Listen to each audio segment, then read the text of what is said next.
So this is an addendum to the addendum to the addendum. And it's addressing some of the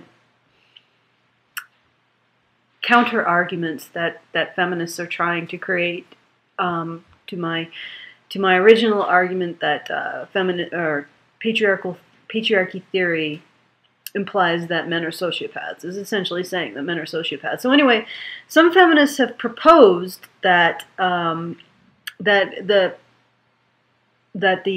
oppression was not deliberate on the part of men. That it was a non-deliberate oppression, so it wasn't intended. Now, one of the problems with this line of reasoning is that it presumes that my line of reasoning is correct. You are the feminists who are engaging in it was non-intentional. It was non-deliberate oppression line of reasoning are actually implicitly, in that argument, implicitly acknowledging that I am correct. That when you say men oppress women, what logically follows is that men are sociopaths. That's why they're trying to deflect it by saying, well, it wasn't deliberate on the part of men. Unfortunately for them, this deflection is incoherent. It doesn't make any sense.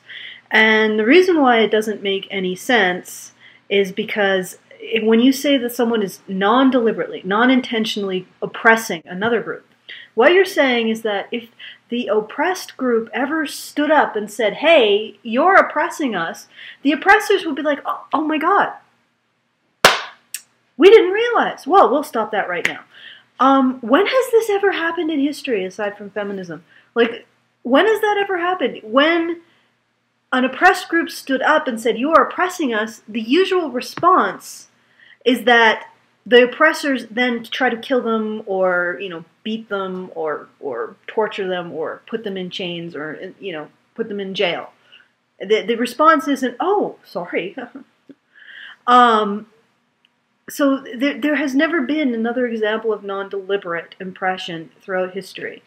So we're supposed to just accept that this is an example of non-deliberate oppression, so feminists don't have to take ownership of, take responsibility of a theory that essentially is men are sociopaths.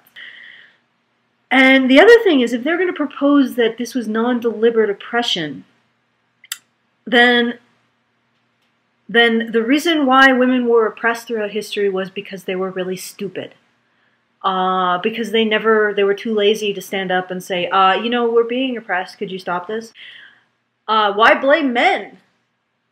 One would assume that women would have a priori experience of their oppression that men wouldn't necessarily have had, and if you're saying that it wasn't deliberate oppression, women knew and men didn't and would have stopped had women ever told them. Well, then it's all on women. That's why women were oppressed throughout history. Then why call it a patriarchy? Why don't you call it like a Women-Are-Fucking-Idiots-Archy?